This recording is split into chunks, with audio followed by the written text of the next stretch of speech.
Ho, ho, ho! It's another Friday the 13th, and this time it's in December. So we're jumping to the next year as we're talking about 1981's Friday the 13th, Part 2. Let's go back to the lake.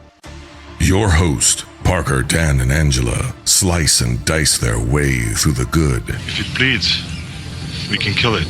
The bad. You brought the devil! There's a devil inside everyone. And the ugly movies you love. And you can't piss on hospitality. I won't allow it! Hold your favorite films and franchises tight, because they aren't safe. In fact, it's already too late. It's time to dissect that film.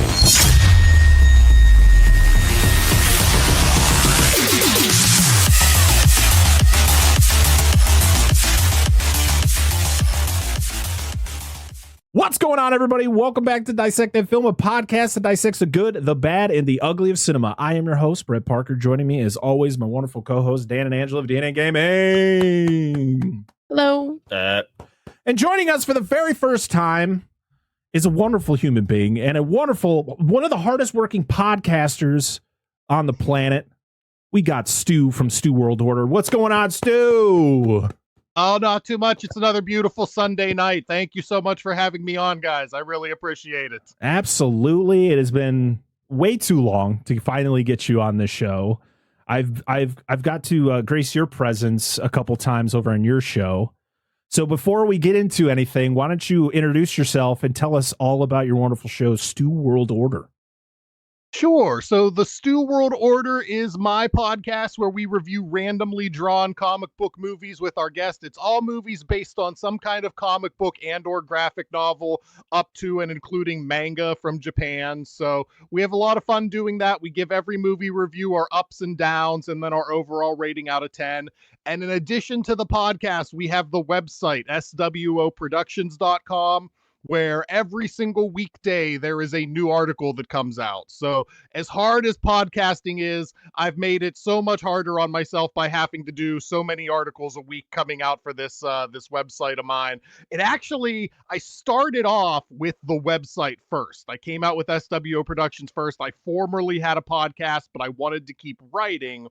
And then a bunch of other podcasters were telling me I needed to get back in the game. So I came up with the Stew World Order podcast in addition to the website. So those are my two passion projects. We got the podcast and the website. Heck yeah. And you're also doing reviews for So Wizard, which is another favorite of mine. Love the So Wizard crew. So yeah, you're busy man. This man literally records episodes, has 4 or 5 months worth of episodes recorded at a time.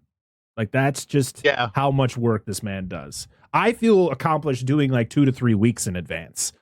This man's 5 months, 5-6 months. So bravo to you. Sometimes. Right now we're about 3 months into the future. So I'm actually feeling a little time crunched. I'm feeling like, oh crap, I'm catching up to where I'm recorded. I've got to do another batch here, either in December or January, because I'm feeling real caught up. Yeah, you're like, you know what? I have so many episodes. I could just take a break. I could just relax for a little bit, and then you look at the calendar and you're like, shit. I don't have as many extra. You mean do more. By relax, you mean I have to pump out all the articles for the website whenever I'm not recording. Yeah. Yeah. What's a break? Oh man, I wish I could have your energy, Stu. I try, man. I try. You talk about my energy. I nap every day, so that's where the energy comes from. I take my midday nap. I don't have kids like you guys. I just have cats, and they can nap with me, and it's great. Hey, that's true. Yeah. Yep. I don't know. I don't remember the last time I took a nap. It's been a long time. Today, we are talking about the first ever sequel in the Friday the 13th franchise, Friday the 13th Part 2 from 1981, directed by Steve Miner, who we've talked about one other time on this show, Lake Placid from 1999. We also talked about him a little bit in our Halloween franchise retrospective because he did direct H2O. He will come back next year for the next Friday the 13th movie, and he pretty much gets involved with the franchise for quite a bit. But he would also direct House, which in our Night of the Creeps episode, I misspoke and said that Fred Decker directed that. Fred Dekker wrote House. Steve Miner directed it. So I'm correcting it in this episode, since I sometimes just forget to do that in those episodes. The surprising thing, no one yelled at us in the comments saying that's not true. Either no one listens to the show and doesn't give a shit, or people just listen and don't give a shit. I mean, whatever is your forte. Both. It's both. You just pulled one over all of us. We weren't on top of it. Yeah. They're like, you just see a comment the next week, like, I got you, bitch. No! Spoken into existence. He was involved in the original, but he was more of an assistant to Sean S. Cunningham. And Sean S. Cunningham was the one who, and Victor Miller were the ones that actually recommended Steve Miner to be the director of this movie, because nobody was interested in doing this, because no one wanted a sequel. Everybody who was involved in the first one was like, why? What was the point? Like the point of the first one is that this woman's son dies because of the camp counselors. That's why she goes on this murder spree. And now you're telling me that her son was just living in the woods for 30 years and he didn't bother finding her and telling her he's alive so that she doesn't go off murdering people? It doesn't make any sense, but here we are. And we got 13 movies out of it, so almost. How many movies we got? 12? 12 total. If you include the remake, it's 12. Okay. Yep. So yeah, Betsy Palmer came back for this one, but only for like a little bit part, and she was only there for I think a few days, and she literally recorded all of her stuff for this movie in California. She was on a black screen. She literally had never seen the movie. She was kind of one of the people who didn't agree with this even existing, because that was the thing. Everyone questioned why Jason's still around. That was why Savini didn't come back for this movie. It was bad. And I guess the behind the scenes of this movie are pretty wild. Like the way they were able to get certain shots, the fact that there were a couple minors on this, not the director, but underage people on this movie. One, to the point, got completely nude, and there was actually a scene of her nude, and they had to edit it out because she was only 17 at the time. Good call, guys. At least you cut it out. Yes. Yeah. Yes. I guess that scene still exists in the ether, and I guess it was sent to Scream Factory when they were doing the special edition box set, and they were like, no, we're not doing that. Nope. Good calls. Good calls. Yeah. Oh, yeah. Which, there was two actresses on this movie that were 17 during filming. It was the actress who played Sandra, who was Marta Kober, and then Lauren Marie Taylor, who played Vicky. Oh, see, I knew Sandra was. I didn't know Vicky was. So that's actually new information for me. Yeah. Okay, awesome. Yeah, it always reminds me of when Mila Kunis was on that 70s show, and she said she was 18, but she was only 14. And literally the first thing that she does in the show is make out with Ashton Kutcher. Gotta do what you gotta do. How old was he at the time? 19. That's bad play, bro. And yeah. Well, no one it's knew. A shame that he fell into that. He fell into that trap. Oh, hey, now they're married, so yeah, they figured it out. Yeah. This was written by Ron Kurz. I guess he was an uncredited writer on this. They pretty much had Victor Miller's name on it as well, even though Victor Miller really wasn't completely involved in this. They had Harry Manfredini came back for the music, which he would do the music for the majority of the movies in the franchise. It was released May 1st, 1981, 10 months after the original was released. So like that's time at all. Yeah. 87 minutes, beautiful time. 90 or less for a slasher, perfect. Had a $1.25 million budget, and it made $21.7 million. So another success means we're going to pump out another sequel, baby. As for the cast, we got Amy Steele as Ginny Field. She is our final girl for this movie. John Foray as Paul Holt. Paul Holt! If you're a Dead Meat fan, you know that. Yep. Adrienne King is back as Alice for temporarily a whole 5 minutes. I was going to say, briefly she's back. Yeah. Stu Carno as Ted Bowen. He would be the first of the two Teds in this franchise. We'd get another Ted in part 4. He was the douchey pervert guy, which is kind of just how it goes. It's vague as fuck, but okay. In this franchise, super vague. The guy who was going after the Doublemint twin there in part 4, who was like watching Ted, like, where's the corkscrew? Yeah, he was the one watching like the vintage porn in front of everybody. Guy. Yeah. Hey man, you gotta do what you gotta do. Stu Charno, though, he is the uncle of the lead guitarist of Ice Nine Kills. Very nice. For anyone who wants to know that bit of information. We have Steve Dash, or Steve Daskowitz, is Jason Voorhees for the majority of this movie, yet he is uncredited. The credited Jason Voorhees is Warrington Gillette, who only played Jason in one scene and quit after. Which was that through the window? That's the unmasked Jason. Yes. That's lame as fuck, dude. Crazy stories that we'll talk about at the end when we get to that crazy ending about all the craziness that happened with all of the Jasons in this movie. As we stated before, the production for this was just wild. I mentioned Marta Cobra as Sandra, Bill Randolph as Jeff. I didn't know these two's names until about halfway through the movie when their names were mentioned. That's usually how it goes for me when I'm watching a movie. I'm like, in my notes, it's just girl and guy. And then I'm like, oh, okay, Jeff and Sandra. Jeff is our attempt to have another character like Kevin Bacon. Yes. That's exactly what it is. Tom stylish hat. Yes. Oh, I have a note on what this guy looks like when we get to it. Oh my goodness. Tom McBride as Mark Jarvis. I didn't realize that guy's last name was Jarvis. Interesting. I don't think they ever mentioned his last name. I think it's just Mark. I don't think they mentioned any of these people's last name. No. Except for Paul Holt. Paul Holt.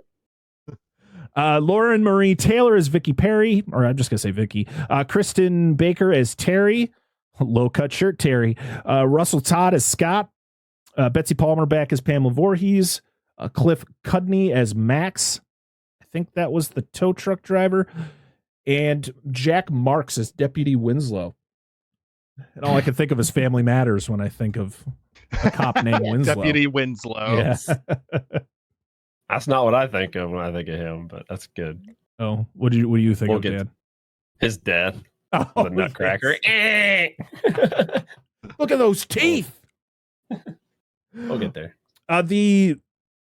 So the look of Jason in this movie, of course, he doesn't have his hockey mask yet. This is the first time Jason would be, the killer in the movie. And so he was modeled after the killer in The Town That Dreaded Sundown, which came out in 1976, which literally almost to a T, except for like the design of the shirt is slightly different. And there's only one eye hole in Jason's mask where the other guy has two. The Town That Dreaded Sundown, in my opinion, boring as fuck. That movie is boring. Okay. The remake's actually pretty fun. It's not really a remake. It's kind of a sequel. So check that out. Yeah, it's weird. The remake takes place in a world where The Town That Dreaded Sundown was a movie. Yes. So it's weird whether you consider that a reboot or a sequel or whatever, but it's a weird continuation of the story. Yeah, it's interesting, and it is better than the original. Yes. Yeah. It's one of those things where it's a sequel because you said that the original movie is a movie, but it's based on an actual event. So like the killer, the original killer that it's based on is like it's all tied in together. It's weird, but it's actually really fun. Where I remember watching the original, just like, oh Lord, this is just, and it's not even long. It's just boring. Nothing happens for the majority of the movie. It's a rough one. So what you're telling me is the remake is like Silent Night, Deadly Night 2. No. Where you recap you recap the first movie, but the movie exists within the film. No, they don't recap the original. They talk about it, but it's not a recap. But the movie exists within the movie. Yeah, though. But it's like the beginning of the movie is them literally at a drive. So every year on a certain date, they show the town that dreaded sundown at a drive-in.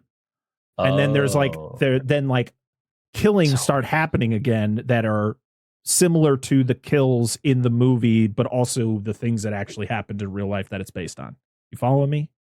So it's a lot there. That sounds needlessly complicated. There's like three layers of reality to the town that dreaded sundown, and it's hard to. There's the real life actual serial killer it's all based on, the original movie, and then like some level of reality in between real world and the fictional world. It's weird. It's weird. Yeah, like I said, it sounds needlessly complicated. It's good though. I thoroughly enjoyed it. Maybe we'll do an episode where we cover both of them and talk about their differences. But yeah, that was where they got the influence for Jason's look in this, because it was one of those things where they just like, oh, we're having Jason in this. What do we do? Let's just look at other slashers from the past and kind of just get influence from that. And they pretty much just drew everything from that one character, other than the fact of what Jason looks like underneath.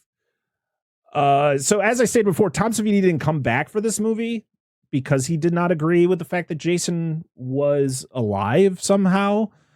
So they originally had Stan Winston to come in, which would have been crazy. He actually has one effect in the movie. Everything else was done by, I think it was, what the heck is his name? Something Fullerton. Carl Fullerton, who would go on to do a bunch of effects work down the line. I think what the heck did he do? Thank you so much, Wikipedia, for not letting me click on people's names so I can actually see things. But yeah, he's done special effects for some pretty big movies down the line. But imagine Stan Winston doing effects for the entirety of a Friday the 13th movie. That'd be sick, nuts. Dude. But yeah, he had scheduling conflicts, so he wasn't able to do anything with it. Are we going to talk about that effect later? What effect? He did. It's in the beginning of the movie, so we'll get to it when we get to the plot. Okay. So yeah, there's a lot of stuff that we'll talk about when we go through the plot when I think of it. So if you guys are ready, actually, before we do that, what is everybody's history with this movie? Well, I guess we'll start with Stu. Okay, my brain just shut off, and I was just like, "What do I say next?" Anytime. Sorry. It's all good. So yeah, I grew up at a very, very young age, like in the 4, 5, 6-year-old arena of my parents letting me watch the Jason movies, and I should not have been, but I don't know when exactly I saw this one, because the earliest ones I remember seeing are like 5, 6, and 7.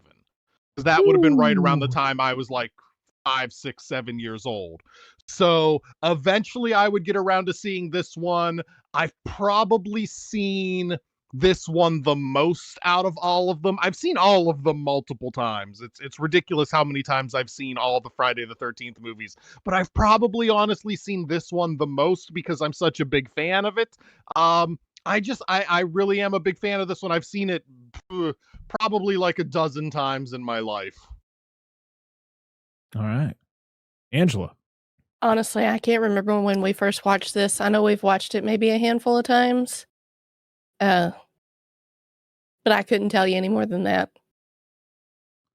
Yeah, because you guys did all those. You guys streamed them all at one point, or most of them. I remember going through watching them with you guys back then. That was fun. Quick, cut out the titties. Yeah, all right, we're good. All right, yep, full screen for the titties. Yep, absolutely. Then you guys went to who cares? Yeah, pretty much. Like, fuck it. They're gonna ban us. I mean, go ahead. Yeah, exactly. What about you, Dan? It's gonna be like I've mentioned in the past. This came with my cousin when I was in my late teens. Just Friday the 13th marathons on TV turned into, hey, we got most of these? Let's just watch them in order, and we bombed through all of them to watch Jason X in theaters. And yeah, that was about it. Like, it was late teens, and this was the one I was excited for because, I started with 6, and then we went and started at the beginning and started going through them, and I was like, yep, this was like the start of all the Jason stuff. This is what I was here for. So, yeah, I mean, it was going to the video rentals place with my dad and going through. I remember starting with the Nightmare on Elm Streets, and then I think I went to the Friday the 13th, and the Child's Play and I always had to. I was a completionist, so anything that was, if it was in order, I had to go in order. So I think we used to rent like 2 at a time. So I think it was the first and second one of these, back to back. We'd watch it over the weekend, and I just remember the first one was just like, I grew up, even though I grew up way past the time all these movies came out. By the time I was watching these movies, I think Jason Goes to Hell was like the newest one, because that one was like 93. So I started watching these probably in like 98. So it was a few years before Jason X. So I knew of Jason Voorhees, but I still went into the first one kind of enjoying it for what it was, not being like the many people who would watch that movie and go, "Where's Jason at? I don't know. Where's Jason?" I just remember somebody I think told me, I think it could have been my dad. It was just like, just remember when we watched this one, Jason's not in this one. And it was probably like, okay, why? And he's like, just watch the movie and you'll find out. And then watching the second one and kind of being confused, being like, huh? Okay. And he's like, they tell you why this is the way it is. It was like my dad just kind of being like, I'm just going to explain something to you so that you're not sitting there confused asking me 1,000 questions. I'm like, God has a plan. Don't worry. Yeah. I still asked 1,000 questions, but well, that's just being a kid. But like, at least he's like, you know what? Just watch it. That's what my kids will ask. What's going to go on? Like, just watch the fucking movie. Experience it. It's okay. Yeah. Like, don't just look it up on the internet. Just experience the film or the game or whatever. Yeah. I'm trying to do that with my oldest. Like I showed him, we were just like scrolling through all the freaking apps that we have, and he saw Gladiator because he knew it was like Gladiator 2's out. And I was like, you want to watch it? I don't care. He's 12. It's not that bad. It's just violent. And it's like, whatever. Yeah, I don't think there's anything. It's mainly just violence, right? It's just it's violence and maybe some language, not nothing too crazy. Yeah. And I passed out like 20 minutes into the movie, and he watched the whole damn thing. And I remember waking up. I was like, "Do you like it?" He's like, "Yeah." I'm like, "Cool." We didn't really have much of a conversation. It was like midnight at the time, so I was like, "I'm going to bed. We'll talk about it later." But yeah, it's fun. It's getting it to introduce him to movies that I enjoyed a lot as a kid, and at some point, I feel like he's still a little too young to show him these, because there are certain aspects of the movie where it's like, I don't want to be like my mom who had to like fast forward through the Kate Winslet nude scene in Titanic. Guys, turn around. I got to do something. I don't want to do that. Sometimes I'm just like, okay, maybe you should go. Part 6. Yeah, that's the best one. Started with part 6. I know it's out of order. No, seriously, part 6 is probably that's the cleanest one. Don't start them with part. Stu saying he started with part 5. That's like a softcore porn. Yeah, I know it is, dude. It's like slapping titties left and right. Like, fuck, bro. Yeah, 5 is real bad for that. Yeah, 5 does kick ass. It's got enchiladas. Damn enchiladas. Damn enchiladas. Yeah, I fucking love that scene, dude. Reggie the Reckless.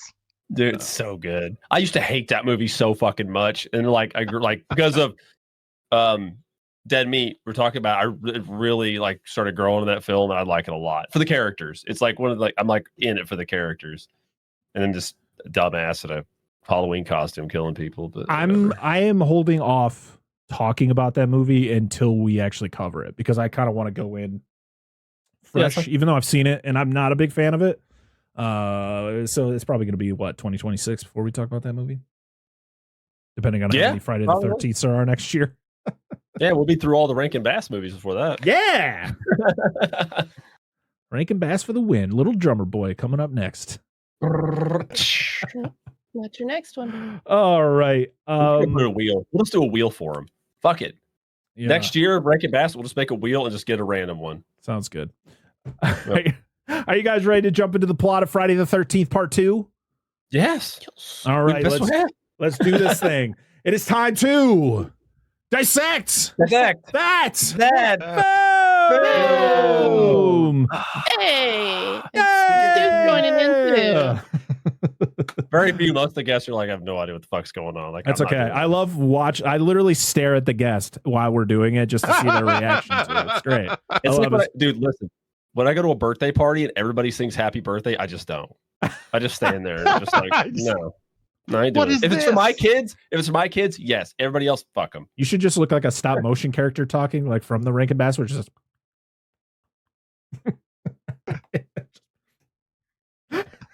start mouthing, put 1 foot in front of the other. If you sit on my lap today, God, sorry, it's never gonna die. Gonna be the entire month of that's gonna get quoted the entire month. The movie starts with Itsy Bitsy Spider. Did not realize that. I was like, what is that? Okay, and it's just a kid. Just like, listen, I was a kid. We've all been kids, you know. We liked puddles, but I wasn't running through these puddles, dragging my feet when I got sneakers on. Like, hell no. Get some rain boots. Like, and then the mom's just like, Timmy, it's time to go in. He's like, oh, Mom. Thank God, because Jason was there right as he goes. Jason was 2 feet away. Yeah. And this kid somehow didn't see him. Nope. Bag and all. So Jason shows up, well, his legs. The only time Jason is ever played by a woman is in this scene, because this is a woman's legs. So yeah, we're at the end of the street. He walks up to an apartment building, looks into a window, and whose apartment would it be? But Alice's from part 1. And she's having a nightmare. And this is where we get our flashback, our retelling of the first movie, but it's not the whole movie. Okay. That's not 40 minutes. That's not Silent Night, Deadly Night 2. No, yeah, absolutely. No, that's next week, guys. We get to talk about that next week. But yeah, we get a retelling of half of the first movie, where it's mostly just her fighting Mrs. Voorhees, her running into Mrs. Voorhees, and then the whole battle at the end. I was sad though we didn't get the man hands after she gets decapitated. I think they were like, we realized it. We just didn't, we're just gonna cut it there. They also like cut around some of the nudity in the beginning too. When they do the recap, I'm like, but you show boobs later on. You're just going to cut around that? Okay, whatever. So when Adrienne King was brought on to do this movie, she didn't get a script. Like, they were just like, you're just going to improvise everything. Like, everything you do, just improvise it. So yeah, she literally, the phone call that she takes with her mom, it's all improvised. I thought that was pretty impressive. Yeah, she didn't know she knew she was gonna die, but she didn't know how.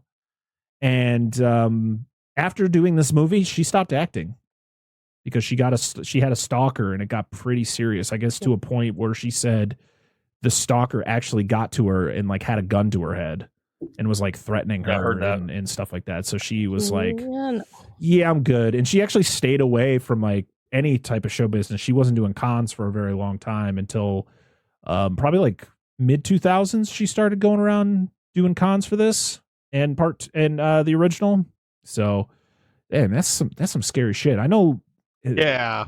One of the actresses from Poltergeist?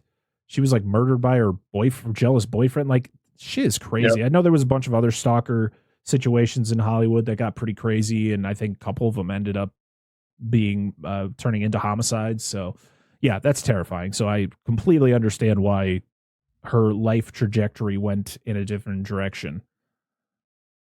So yeah, she's having a nightmare. She wakes up, she takes a shot. It's just kind of her going through her life, and she's on the phone with her mom talking about how she needs to figure her life out and, be able to move on from the events of the first one.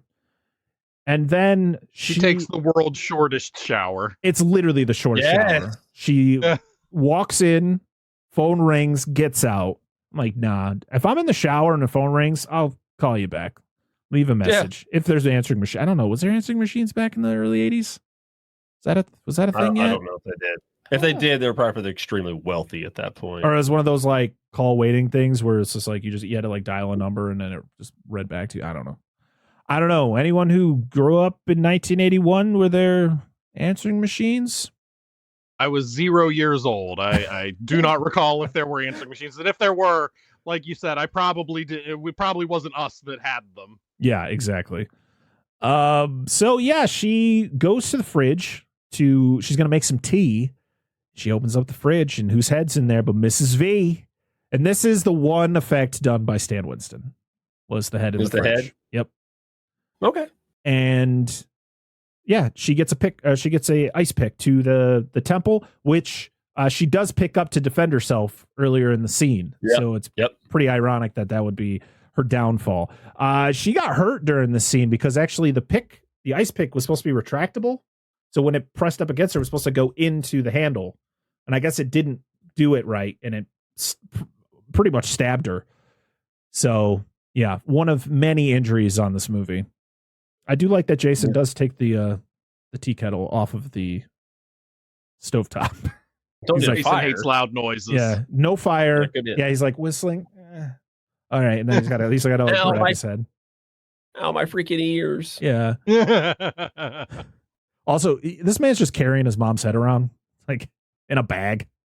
All right. Come on, Mom, we're going to town. Also, how did he get her address? How did he know where she lived? Just shows up. He's a mountain bro.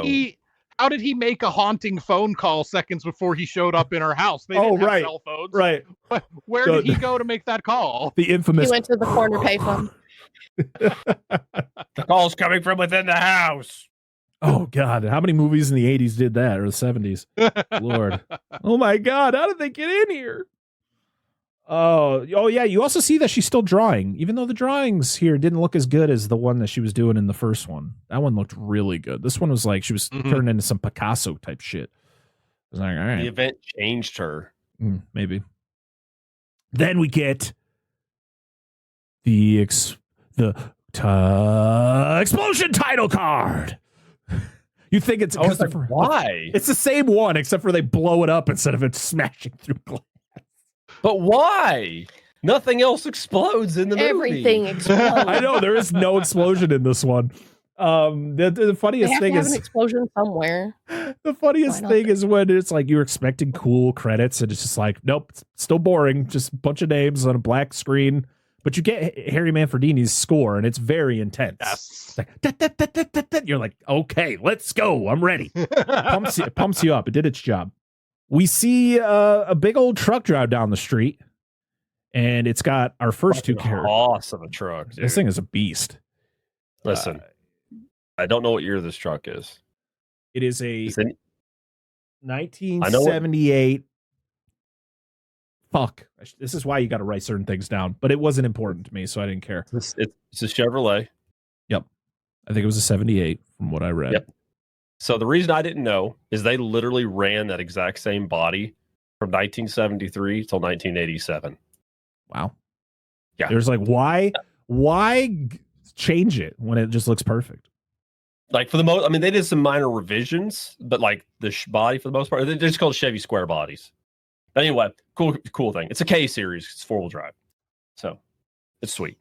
So yeah, big old truck drive. Like it's all the bitches. Yeah, all the bitches. It has our first two characters of the movie. We have Jeff and Sandra. Hello. And they have to go make a phone call at the phone at a phone booth. For all you little kids out there, a phone booth was a phone that was just in random places, so you can make phone calls when you were on the road. Because people weren't going to allow you to use their phone, or you didn't have a cell phone. Yeah, before auto saving, this was your save point. Yeah. Yes. This is where this is where Clark Kent changes into Superman. So I feel like this one wouldn't work so well. You can see through the glass. But whatever. He figures it out. Also, the truck's getting towed, and they don't realize it until it starts getting driven away. And you're like, yeah, really? You just don't know. Deal. For one, the girl is staring, like she's looking in that direction a couple times, and there's just no there's nothing out of the ordinary is happening here. The funniest thing is every time this girl runs, my wife's like, oh, okay. She's clearly not wearing a bra. Well, absolutely not. That was her comment every time. Oh, Lord. Feminist movement. It's fine. That's fine. Hey, whatever. Yeah. Let them free. The only problem was this girl was underage. She still had clothes on. We're good. Yeah. So we did no wrong here. Y'all may like women running around with no bras on. It's painful. It's very painful. I could only imagine. Crazy Ralph's here, guys. He's back, and he's warning him. But he doesn't have much to do in this one. He just winks these two and goes, "You're doomed," and hops on his bike and just pedals away very happily. Yeah. He's like, I got some peeping Tom to do some later on in this movie. Yeah. I got to get out of here. I think he's got something to do with the Wicked Witch of the West. Just like flies off and monkeys. Why was Duel of Fate? He battles Jason later. The Wicked Witch of the West music. I was. Oh, right. Something Yeah. like that. Yeah. And then like they battle Jason. Jason's got his machete and he just like has his bike. He's like, oh, that's that Crazy Ralph turned into Freddy Krueger, and then Freddy Krueger does the Wicked Witch of the West bit in Freddy's Dead. He does. Right. Yes. True facts. There's our connection. Yep. So yeah, the tow truck thing was all a prank done by Ted, the tallest, lankiest man I've ever seen. Good God, he's a beanstalk, bro. I'm a skinny motherfucker. Well, this guy's also like 6'5", so true. But I just love when the dude's chasing his truck. He's like, "Hey, it's my fucking truck," and the dude's just like, he doesn't even look over. No, nope. Jeff's pounding on the driver's side window, and the driver just does not care. No, it's so good. Oh man, so. And Ted, by the way, gets the title of most obnoxious character in a Friday the 13th movie that he will hold for the length of one movie. I was going to say, There's no way he's more annoying than most of the other characters later on in this franchise. Yes, he is the, oh God, what the hell was the guy in the first one? The one who... the first one I don't remember. I know who you're talking about. Yeah. I can't think of his name, though. Guy, he gets the lamest death, even though I wanted him to die in the worst way. Yeah, because he walks into the cabin and you just don't see him. Until, like, then you see him. He's on the bed. He's on top of the bed. I'm so relaxed. Kevin Bacon and his girl are doing it. Yep. So they go to the middle of the woods, and this is where my note says one of the dudes looks like the singer of AC/DC. It was the dude with the hat. Jeff definitely looks like the second singer for AC/DC. I can't remember what his name. I think it's Brian Johnson. Brian Johnson. Yep. Yeah. I was like, yep, that hat just made him. It sold it for me. And she just wanders into the woods because there's a tree that falls into the middle of the road and they have to move in. She's like, I'm just gonna go wander into the woods. See you later. And you're like, oh, this isn't gonna end well. And she's fine. She just finds a sign for Camp Crystal Lake. And here's the thing.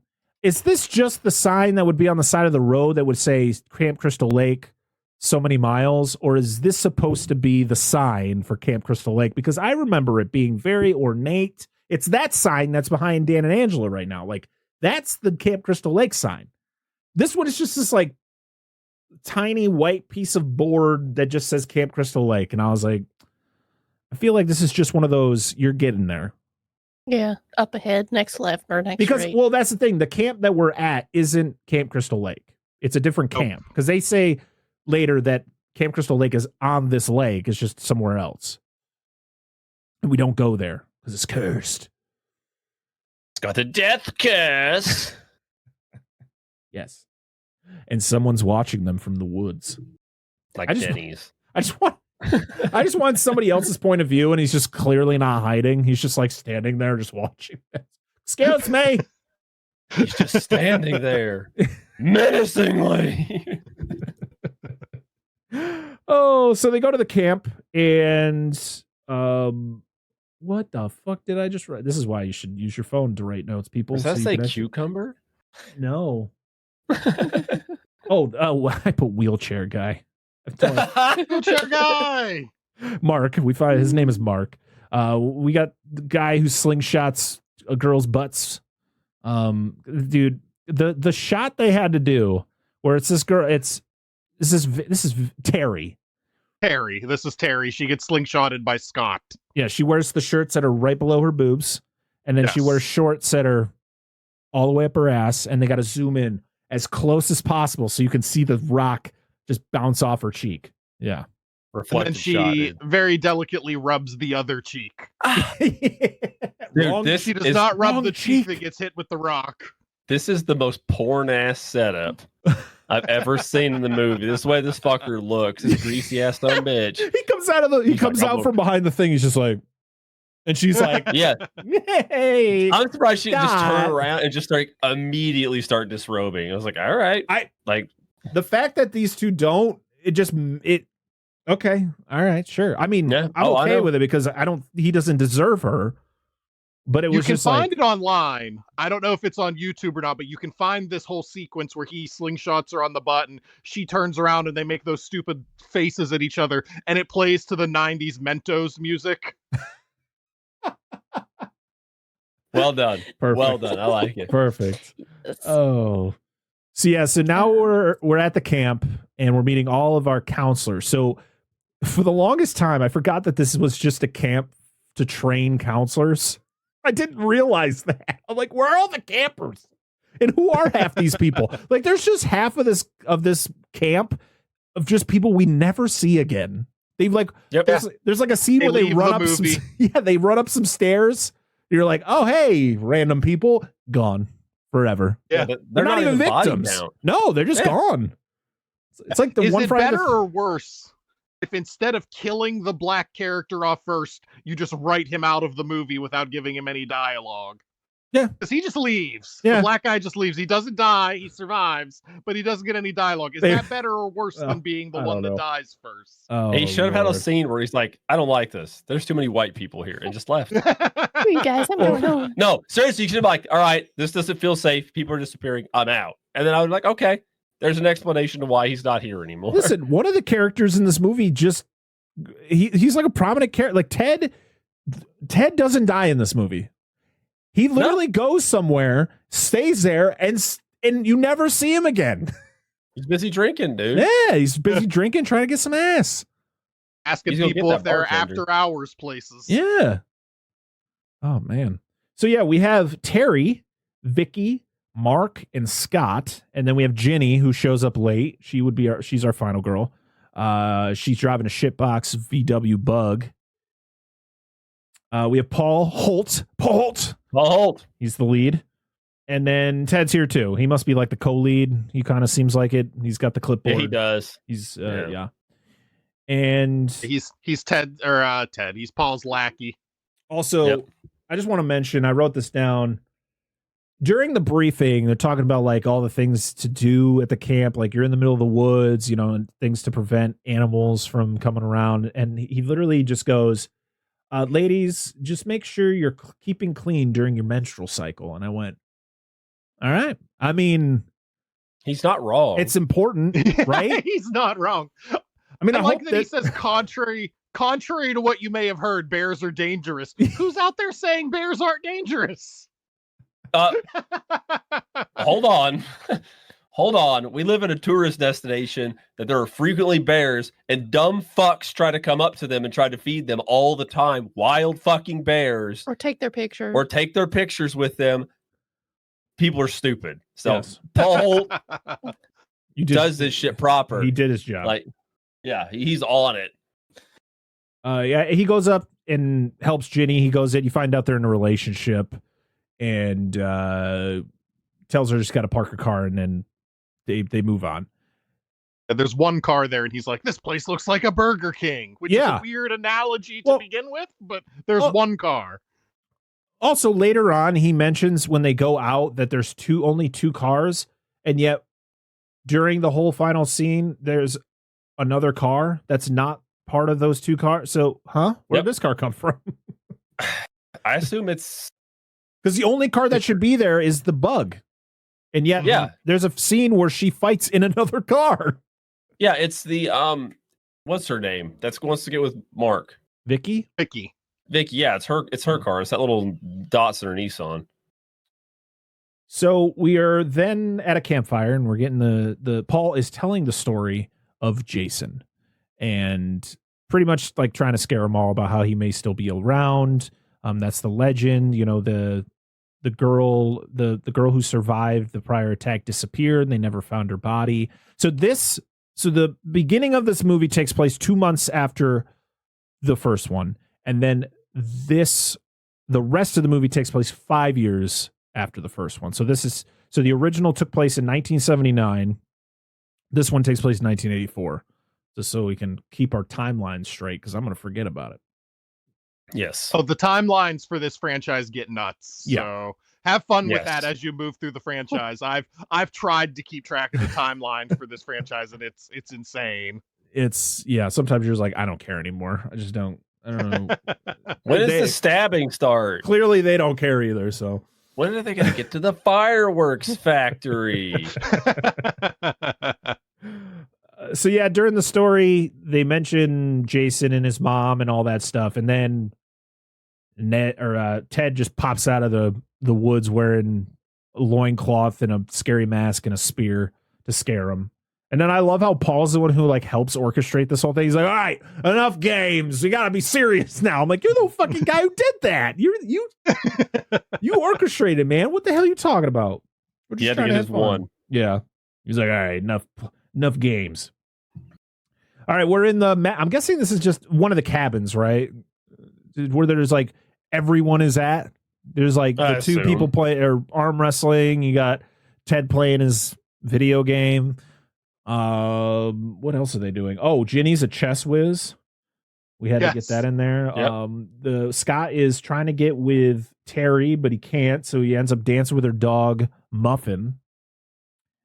And then you have Sandra, who is just really interested in seeing everything about Camp Crystal Lake. Like, she is just begging Jeff to go to Camp Crystal Lake. And he's like, I don't want to go. Like, I don't care. And she's like, aren't you interested to know what happened there? Shouldn't we go? And he's like, she is like, she's not horny for him. She's horny for Camp Crystal Lake. Like, she wants to Absolutely. go there so bad. And he's like, I don't care. I don't want to go.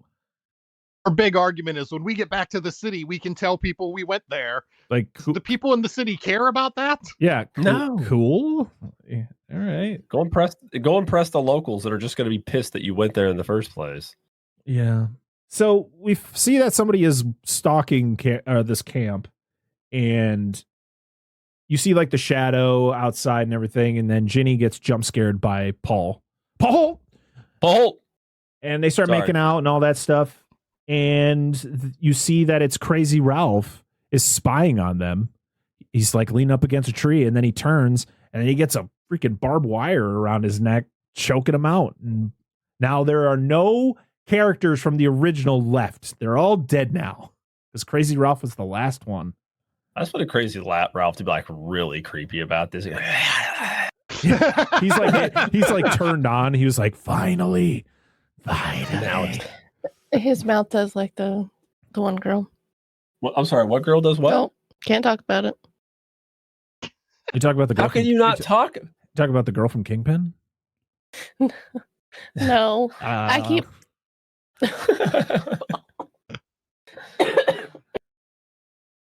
No, the girl from the movie we haven't talked about yet, but we have. Oh. Oh, 'Cause I keep forgetting. Oh, I was like, Oh, what's the- right. Just I ignore know. what I Don't said. break, don't break canon. Yeah. Oh, fuck, dude. Stu's the one who made me realize what our initials meant other than what they actually meant. Oh, Yeah, I how'd you knew it not the whole realize that? time. I just never thought of Yeah, it. how'd you not- Just never thought of it.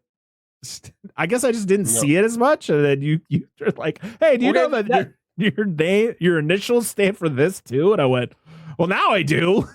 What We're is down it? to No, fuck all the please, this movies. is surprisingly gone over my head. You have to elaborate. DTF. So dissect that film. Down to fuck. DTF. Down to Yeah, fuck. Okay. Yeah, okay, that's fair. Yeah, All right. I've never used that term. No, Well, I you've haven't been either. married But longer than now that's that. all I can I think usually- about. Thanks to Stu. I usually refer to it as like a proper wienering, but that's just me. I'm a little old fashioned, so Is that how you approach it? yeah. Normally, My lady, I need a proper wienering. And you're like, I don't know if that's a turn on. I guess Angela would be the only one who could answer that question. normally it's I like just whip it out, and she's like, "There's people here. Come on, just put that shit away. Nobody wants to see it." Put your pants back on. We're at a family event. No kidding. There's kids here too. Oh no, Dan, dude. it's disgusting. We were doing? We were working the other day. Oh, this is going. We're gonna keep going with this. Yes, Okay. yeah, we were working the other day, and I was talking to one of my coworkers, and he said, I said something to him, and he's like, "Yeah, man, that'd be really awkward." And I just sat there for a second. I was like, "Yeah, it's like getting a boner at a family reunion," and I just walked off. Okay, moving on. Oh man. So they go for a nature walk. I love how we get a scene of Muffin also wandering through the woods, and she wanders up to the legs that are you would assume are Jason's, and it just zooms in on Muffin and then cuts to hot dogs on a grill. I was like, Fucking awesome. perfect transition there, guys. Give me some of them glizzies, baby. And Terry's the one with the dog, right? Yeah, Terry's trying to find Yes. Muffin. She gets to, they're like, dinner's ready. She's like, all right, fuck Muffin, I'm gonna go eat. The dog will be back. So the couple, Sandra and Jeff, they're like, she's still like clamoring about going to Camp Crystal Lake. She's like, come on, Jeff. And he's like, oh, I don't want to. And then she kind of like coaxes him to go. So they go and they find a mangled dog. It's 100% Muffin. There's no way around it. It's like there are just random Shih Tzus wandering through the woods that aren't Muffin. It's normal, dude. There's an Yeah. outbreak of Shih Tzu disappearing. That's where the Shih Tzu originated, was in the camping areas of New Jersey. Guys, Yep. look at that. It's a wild Shih Tzu. Be quiet as we go up and look at the Shih Tzu. They're vicious. They might be small, but they're vicious. Can't think of Shih Tzu and not think of Dumb and Dumber, dude. Cannot, dude. I'm sorry. So they get caught by the Deputy Winslow. Didn't know that was this guy's name. So he brings them back to the camp, and he's pissed because Paul Holt, he isn't gonna punish him. He's like, yeah, you guys can go. And he's like, oh, you're not gonna do anything about this? He's like, yeah, make sure they don't get doubles on dessert tonight. And she's like, I love Ginny, just like, okay, whatever. And he's just so mad about this. He's like, I like what you're doing here, but also, what happened before. And he's just like, I'm just trying to run a camp here, dude. Like, relax. Yeah, no offense. The officer has no right to come in here and tell him how to run the fucking business. Number two, he doesn't have to discipline them in front of the officer. He can be like, all right, he already said, I'll talk to them later. Yeah. But I So think it's just the way he looked the whole off. time, because he just looked Yeah. like he didn't give a shit. So the cop was getting He pissed. didn't give a shit. Yeah, no. he was sitting there like this, like, all right, you can get the fuck out of here. And also then Jeff and Sandra, they're walking down to the lake, and they're like, hey, should we tell Terry? And it's like, nah, don't tell Terry. Now, if you two or any of you found your friend's dead dog in the woods, would you tell them? If it was in the script, no. Well, Yes. you're not wrong there. That's an inarguable point. You Yes. can't go against that. I will say this whole thing with, hey, we don't want to upset the balance by going inside of like the no-fly zone, essentially, was handled so much better in the remake. Okay, Just what with the are one you talking about? Well, that they said they don't want the people there. The sheriff's like is very serious about it. It's like, we don't want the people there because the locals obviously know there's something going on. Oh, well, yeah, And- it's been quiet for 5 years, and you come back here, and we just don't want things to get stirred up again. Yeah. Okay. Exactly. And like you just kind of get the guy there and then like the counselor's yeah. But then like you get the scene in the remake where somebody talks to that woman. I think it's the one guy goes It's the guy trying to looking find for his or whatever. sister. Yeah. Yeah, goes and talks to him, and then there's a whole explanation about shit going on. I don't know. I just felt it was handled slightly better in the remake, but whatever. No, Just seems like a throwaway line in this movie. I agree. So yeah, the cop's leaving, and he's driving down the dirt road. Fun fact, actor Jack Marks did not drive. The only time he ever drove was in this movie. Shit. This whole scene made me literally laugh out loud because of how ridiculous it was. He sees a man run across the road. I'm sorry. I don't care if I'm law enforcement or not. I'm not chasing this man by myself. I'm going to keep driving, or I'm going to call someone else to come down here and be like, hey, I saw somebody in this vicinity. Maybe we should check it out. I'm not just, this dude is full on sprinting through the woods. At one point, at some point, he stops to fix his hair and then keeps running.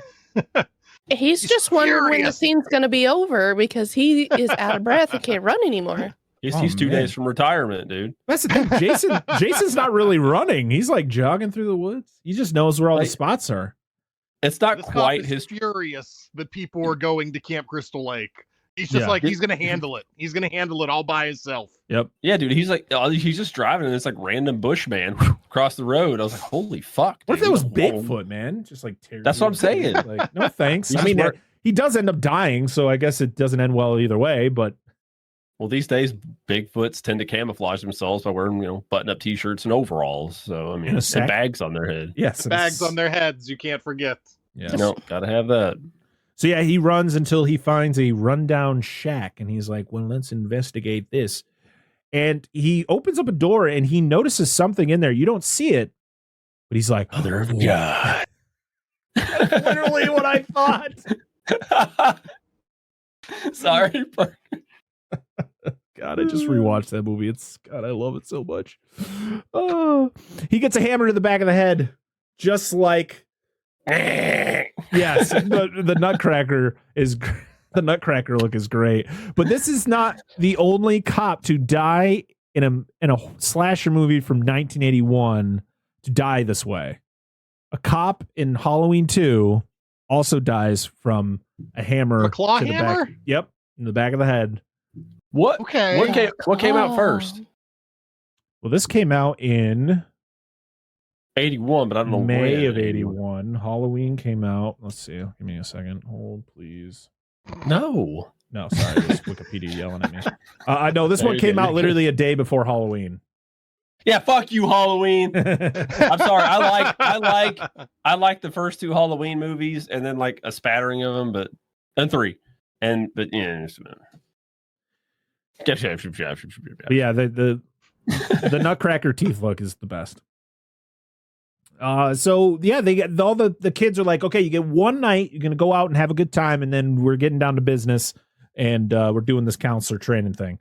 So you have a bunch of nobody, like people that we literally have seen one time, like, yeah, we're all gonna leave, bye, and then like half of our normal cast goes out, and then half of them stay back. You're like, Mark's not gonna go because it's no fun when there's a drunk kid in a wheelchair. And I was like, that's kind of fucked up.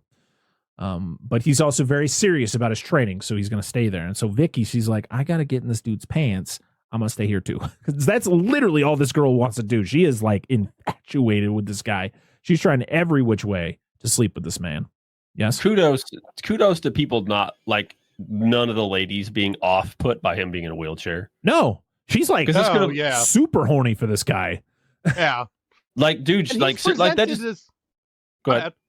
No, you go.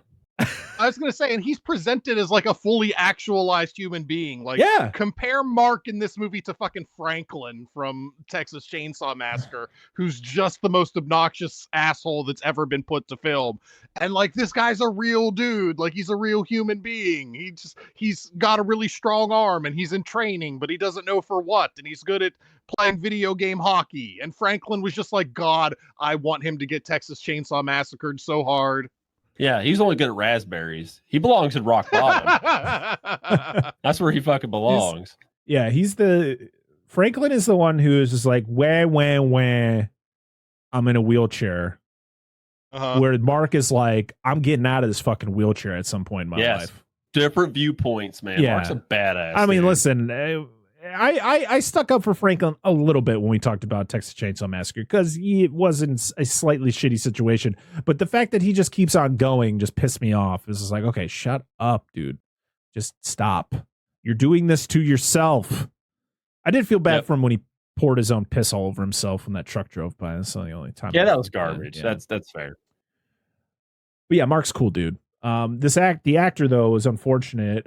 So the actress who played Vicky, she actually had a huge crush on the actor who played Mark, who was where's Tom McBride.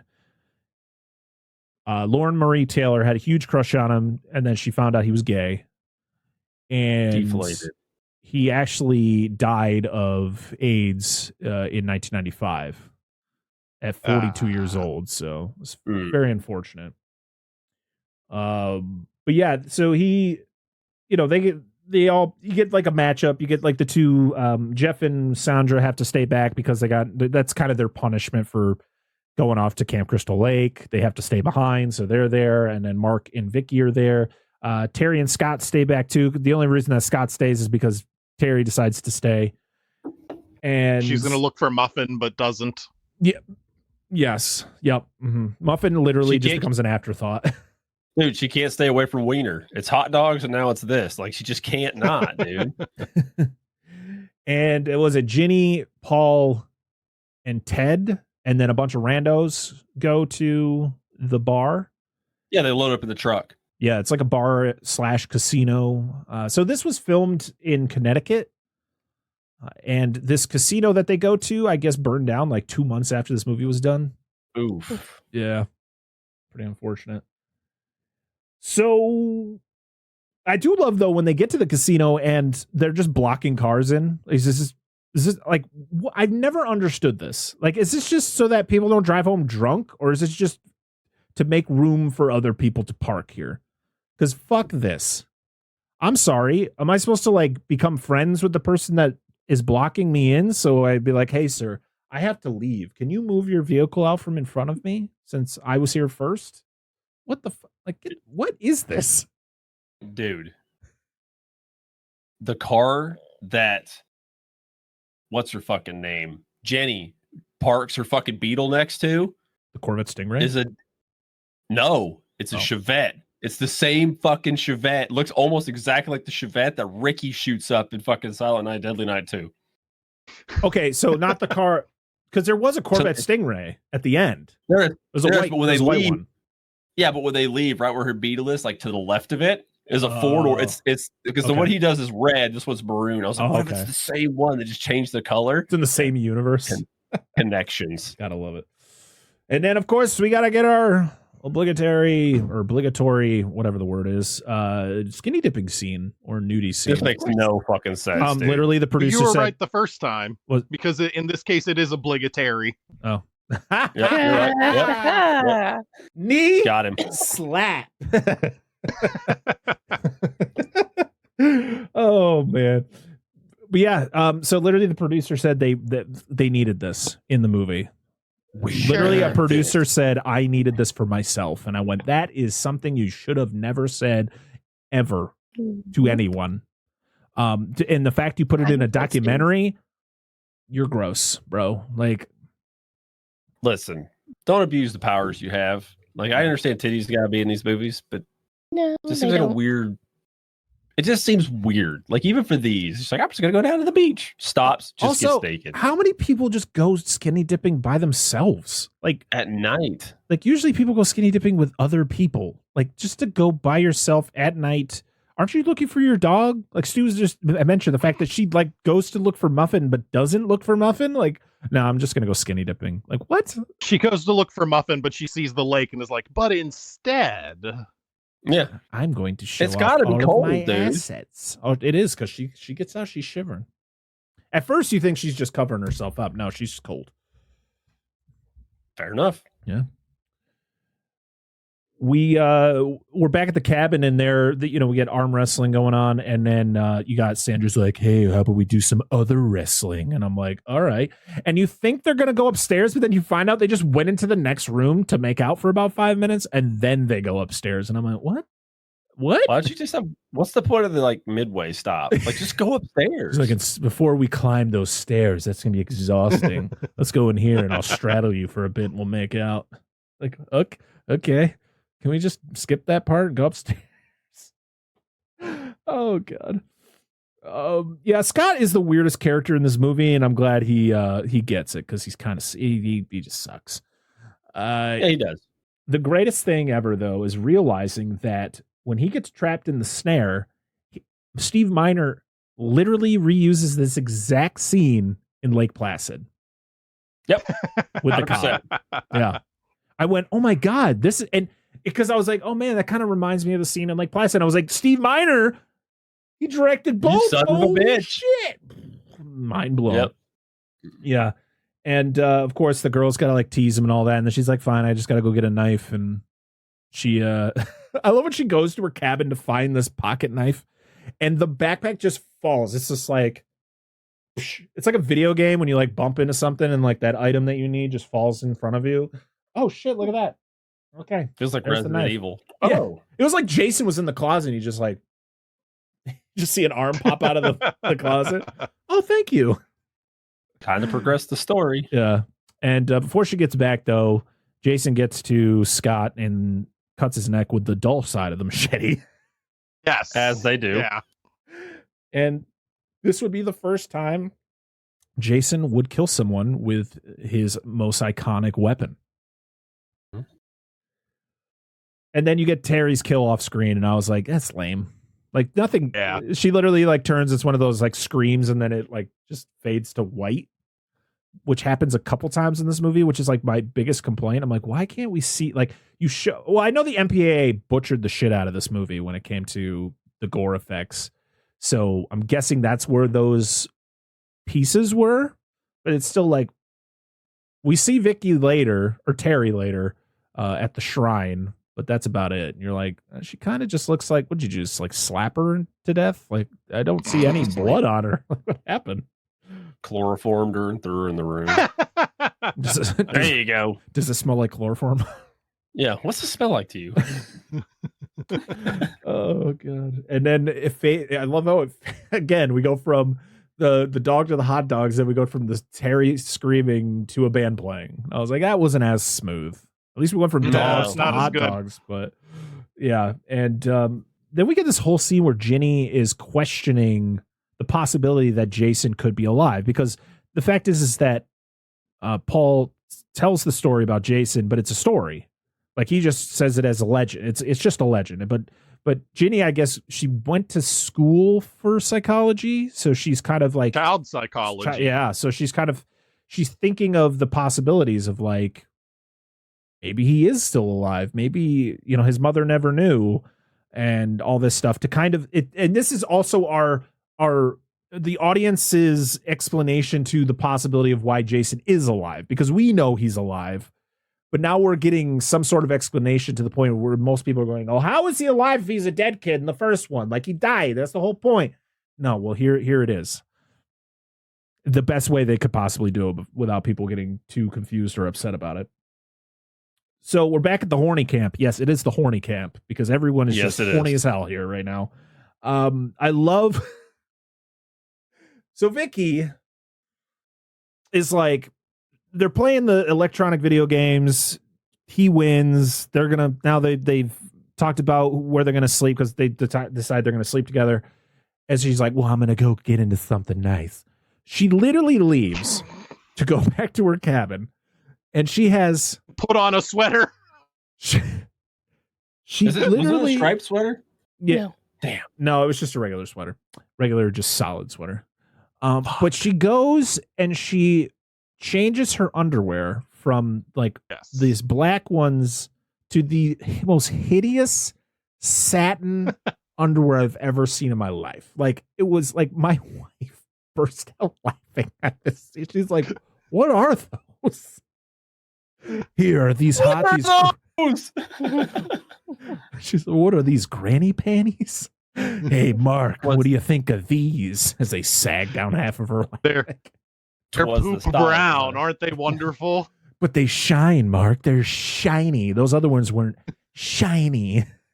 But the funny thing is, after she does it, though, she's wandering around not putting pants back on.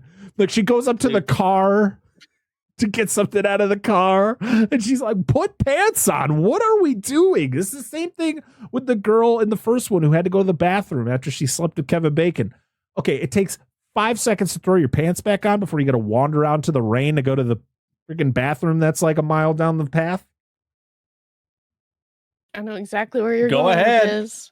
Nope. Go. No, this scene's ruined now. Fucking thank you. Thank you. Me? Did I ruin it? Party. What did I do?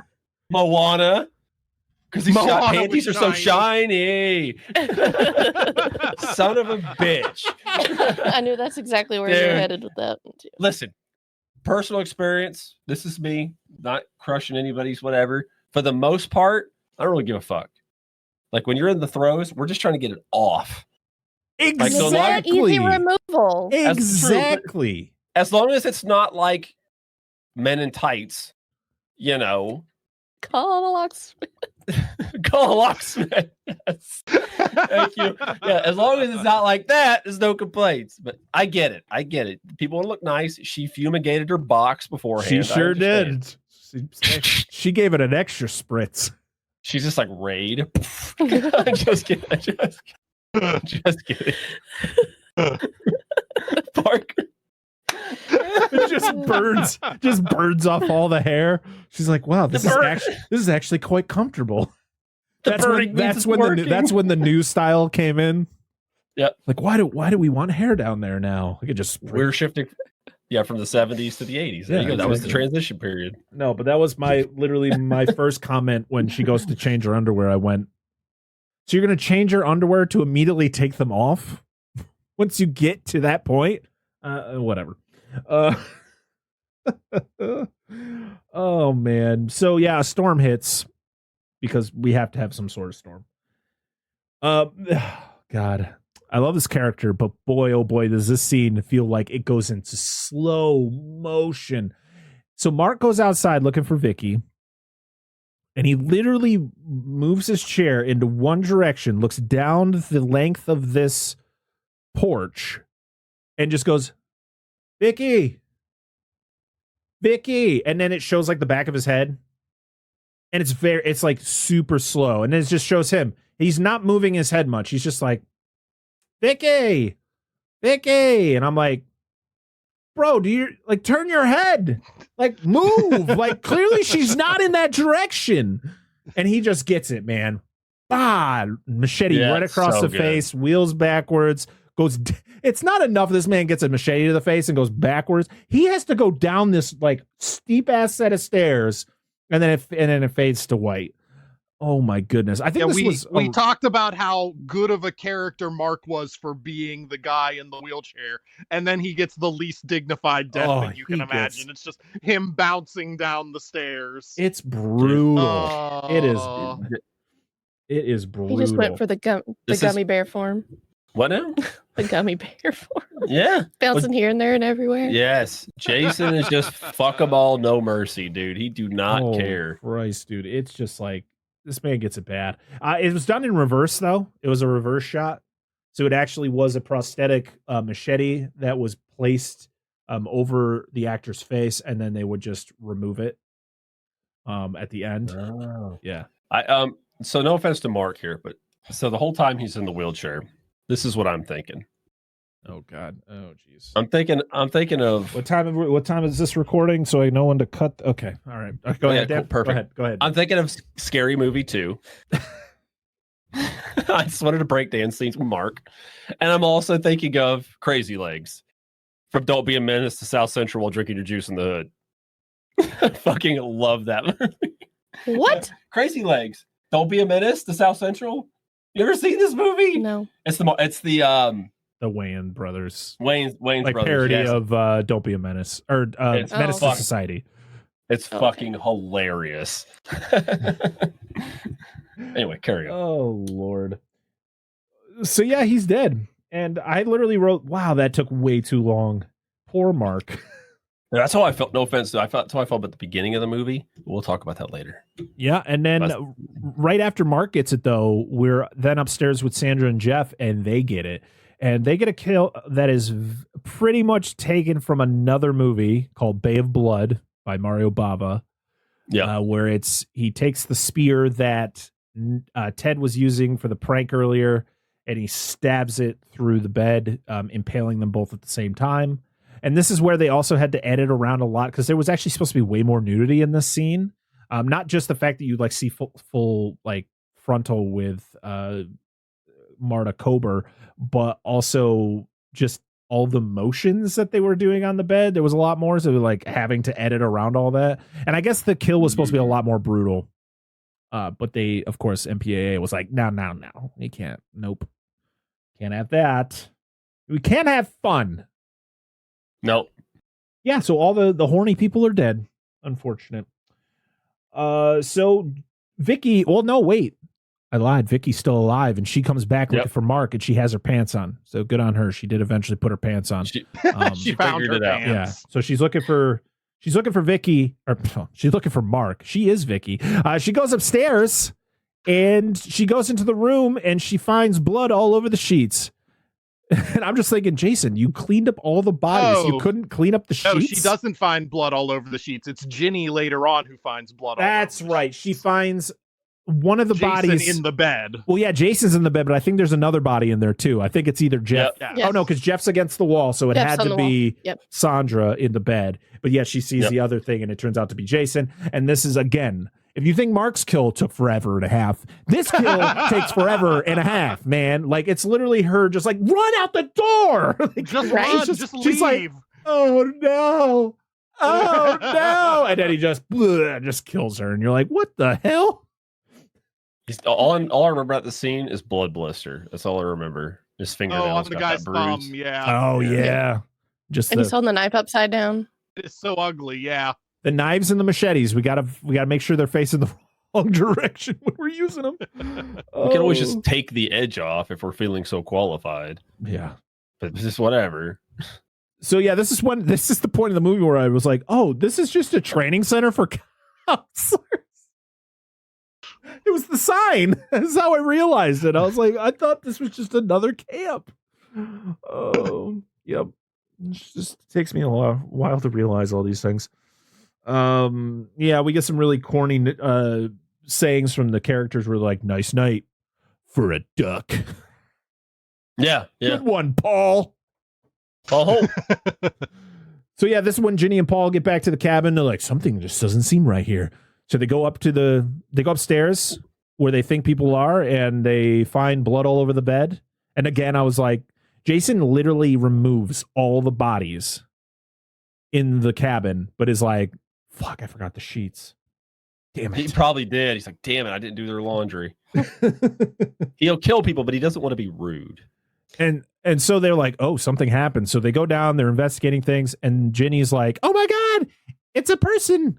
He's going to attack you, Paul. And then Jason and Paul, they fight, and Ginny is useless. All she does is go, Paul. And I was like, do something. Hit him with something. He is distracted by fighting Paul. Throw something. What are you doing? That's what I remembered about this movie for so long when I hadn't seen it in a while. All I remembered was, isn't that the one where the girl just runs around yelling Paul for like the last half hour of this movie? No, you're thinking of Paul? You're thinking of part 3 with the girl who is just running around like, oh, what the hell does she say? Oh, I guess her name was Chris. I don't remember. Yeah, in part 3, her name's Chris. Well, she was the final. Chris was the final girl, but the girl who like runs around and just says a bunch of nonsense for like 10 full minutes. Okay. I can't remember what she was saying. Yeah, because she was in the house with the other people. Yeah, and she kept saying their name, and it took for fucking ever for her to die. Yeah. Yeah. You're like, oh my God. And I just wanted a clip of just Paul just like laying on the ground like, thanks for the help, babe. Yep. And yeah, we find Ralph in the closet. She opens up the closet, he just falls out, and which is ironic because that's where he pops out of in the first one, but yet he's not dead. I love that too, because she has no idea who the fuck this dude in their closet is. And he just falls out on top of her. And I just wanted a scene where she's like, who the fuck is this dead body? Like, what the hell is happening? We were gone for an hour. And there's another person here. I've never met this man. Oh my goodness. So yeah, she tries to escape, and I think this is her car, right? She hops in, doesn't start because of course it doesn't, because we had to get the whole thing in the beginning where her car doesn't start. It's like on the on the fritz there. So Jason attacks, and he's got a pitchfork. That's his main weapon in this movie, is him chasing people around with the pitchfork. He like stabs it through the roof, then he like breaks the window. She ends up like getting the upper hand by kicking him. Like he opens the door to attack him, and she just kicks him down a hill. And you got to realize Jason in this movie and in the next couple sequels is just a guy. So but still sometimes you're like, he's teleporting already. Like, what the hell is this? Like, she kicks him down the hill and then she sprints up the mountain, or she hides from him. He like wanders away, and then she sprints up this mountain, and somehow she's sprinting up the mountain, and he comes from down the mountain to like jump out at her. And I went, what? He knows all the shortcuts, dude. That's not a shortcut. How is that a shortcut? He has his own path up the mountain. Yep. So the scene where he straight line. Yeah. So the scene that he dives out and misses her and lands weird. I guess the actor, this wasn't either of the two actors I mentioned before. I can't remember the actor's name, but he dives and broke a couple ribs because he landed on the pickaxe that he was carrying. Jesus. Yeah. Literally every single Jason, or every single actor that played Jason in this movie had some sort of injury at one point. I like how he just throws himself at people in this fucking film. He's just like, literally, it's just like swan dive. Yep. Action. Yeah. Oh, God. Oh, man. So, yeah. It's hilarious in this movie when you watch the other franchise, or the other movies in this franchise, and you're so used to what Jason will become. Yeah. And then you watch this movie and you're like, he's a fucking clown. Yes, he's is. figuring it all out, man. Right in this movie. This is like his, Ginny straight up kicks him in the dick. She does. She fucking nails him in the balls. And then somehow he is able to just get up immediately. And he's like, I'm continuing the chase. Gotta go. Oh, so yeah, she goes up to, I think this is her cabin. And yes, she's hiding under her bed, and a rat shows up. And does she just piss herself? It seems that way. Okay. All right. Which I don't understand because she's wearing full ass jeans. Yeah, and you don't see and there's like a puddle of pee that forms. Like, how much did she pee that it went all the way down her leg? Or through the pants? Yeah. Yeah. Also, there's never a stain there. So, all right. I don't know why we needed that. But yeah, she opens up a cabinet and there's the chainsaw. And I'm like, okay. I like when the movie like shows us something and then we get kind of a reward for it instead of just being like, where the fuck did that chainsaw come from? It's not Texas Chainsaw Massacre from 2022 and he breaks down the wall and he's like, remember the chainsaw from 1974? Well, guess what? 40 years later, that shit's still here. And you're like, what? It still runs. Well, I mean, we didn't mention Jason's continual bad luck in this movie. Like, yeah, outside of all the random diving, the chair falls apart on him. Like, good God, dude. He stands on it to the point he needs to do something. Then it's like, crash. You're like, no, not again. Then he gets attacked by the chainsaw. And he gets kind of knocked out at that point. And he then she hits him with a fucking chair. I mean, I would cower from a chainsaw. Fuck that. I don't want to be fighting nobody with a chainsaw. So yeah, Jason, it's the whole concept of it's Jason Voorhees, this undead killing machine. She comes at him with a chainsaw and he fucking cowers from that's it. the thing. I love it. I love it. I love it so much. But that's the thing. He's not the undead killing force yet. He's just a dude. He's just a dude. So yeah, just because my mom told me to. So she's running through the woods. She finds Jason's shack. And somehow he's already there. She literally walks through the door and you can see him running towards the shack. And you're like, golly, this dude's fast. Fucking bumbling in the background. Yeah. Like, shit. So she discovers the Mrs. Voorhees shrine, and you actually can see the bodies of Terry, the cop, and there's another like decomposing body. And from what I've read, it's supposed to be Alice. Because I guess eagle-eyed viewers saw that the ice pick is still sticking out of her head. Oh, okay. That's why her body's more decayed. The head, Mrs. Voorhees' head, was actually an actor sitting under a table, just in makeup. Hello. Always thought it was just a prop. Yeah, me too. Yeah. Interesting. Also, how is her head so well preserved compared to Alice's like decomposing mess that's right there? They've been dead almost the same amount of time. I have an answer for that. Did Jason do some taxidermy type shit to it? It was either that or pickling. I don't know. I got nothing. Yeah, You just dried her out like beef You jerky. say you have nothing, yet you just gave us something, Dan. You can't say you got nothing. You just said that he pickled her head. Hey. Or it could have been like the process for making beef jerky. She's got a gigantic dehydrator. Yeah. Don't worry, Mom. You might taste yummy later. Yeah, this is for your own good.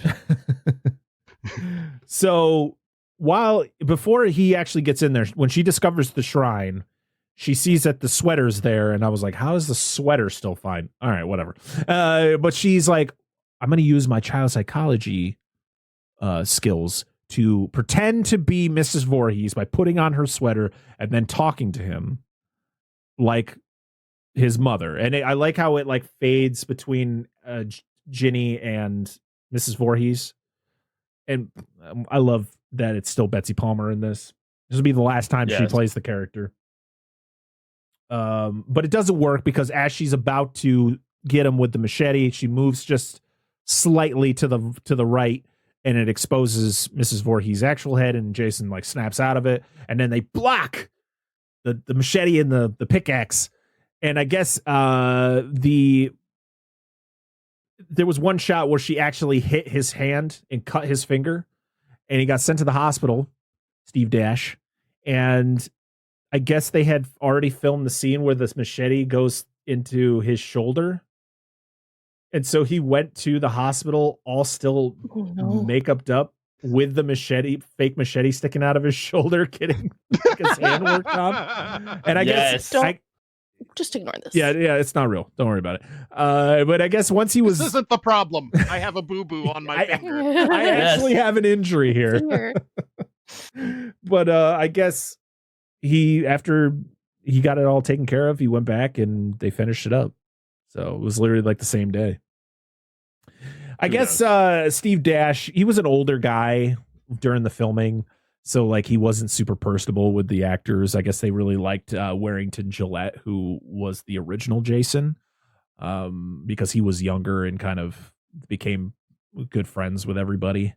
Where the other guy was kind of just like, I guess like Amy Steele like didn't want to talk to him or be around him at all unless they were filming, just to kind of get a genuine reaction when they would be fighting or, you know, doing scenes face to face.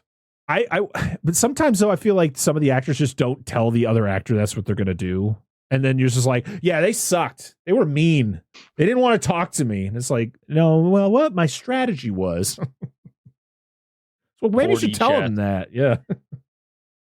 Don't be like Jared Leto, okay? Just don't be like that, okay? No one wants a fucking rat because you're pretending to be the Joker, you weirdo. So Paul's back. He ain't dead. Oh, yep. And he wrestles with Jason for a little bit. And again, I almost literally had a note going, Ginny again is being useless. But then I saw that she was inching her way towards the machete to grab it. And then she picks it up and she sinks the machete into his shoulder, which causes him, I guess, to die. And she removes the sack on his head, but you don't get to see what he looks like.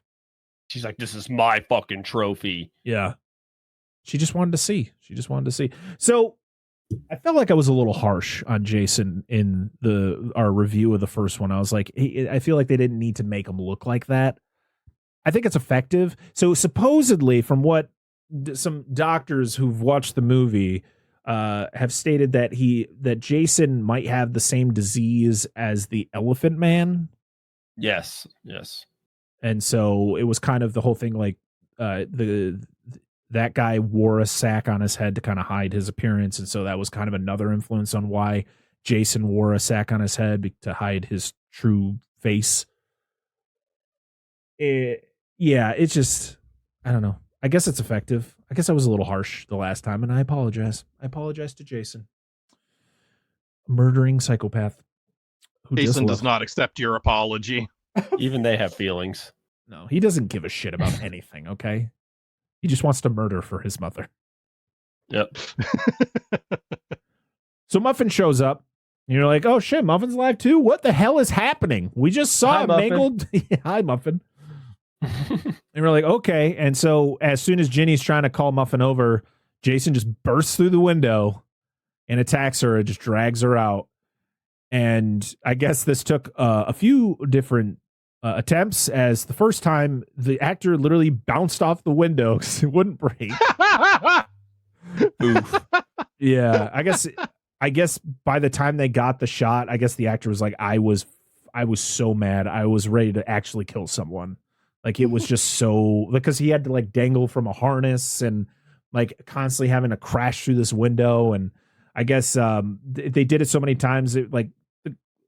Amy Steele was like, I don't know if I'm going to get a genuine reaction to this anymore because we've done it so many times. Like, so I guess they literally just didn't tell her when it was going to happen. And so when he does finally crash through, that's like her genuine reaction to the situation. It was kind of just like that shocked reaction. So movie making at its finest. Of course. So yeah, so then it cuts to Ginny getting taken out on a stretcher and asking about Paul. Yelling for Paul some more. Yep. And Paul's nowhere to be found. And then she gets taken away, and that's the end of the movie. So from what I can tell is that the whole ending of the movie after Paul dies originally is a dream. Like, okay. Well, because Muffin shows up. We saw Muffin's body. Like, Muffin was dead. There's no way there was another dead Shih Tzu in the woods. Like, this had to have been Muffin. So the fact is that, like, you see Paul show back up and you're like, okay, well, I could believe Paul is still alive. It's just like, you don't really see him die. It's just, Ginny leaves before that's all said and done. But the fact that as soon as Muffin shows up is when you're like, oh, okay, I feel this isn't real anymore. And also, when Jason crashes through the window, he doesn't have the machete in his shoulder. Yes. So correct. Yeah.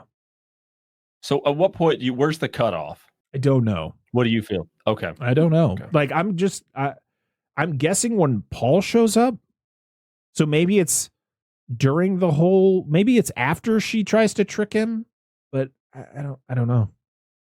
Yeah, I don't know either. What do you guys think? Like What are your guys' opinions on this? Like, I wish there was like a clear, like, where she gets like knocked out or like hit in the head and then wakes up. Like, that would be a nice, like, clear, cutoff point. I don't know. See, I have a whole dissertation I've written on this. I have a 3,500 word article over on SWO Productions where I argue that there are multiple characters that are Jason, quote unquote Jason Voorhees, and that none of them are the actual boy who drowned in the lake. But what this all boils down to is part of my dissertation comes down to the fact that this isn't a dream. This actually happens at the end and Paul dies. And that's why Paul isn't there at the end. So she gets knocked out when Jason pulls her through the window. At some point after that, Paul and Jason have to scuffle. Paul dies, and Jason, wounded, goes off. Never to be, this version of Jason, never to be seen again. okay, I can see that. That makes a lot of sense, actually. But I'm also like, man, the fact that, like, you're like, as we stated before, Jason is just a dude.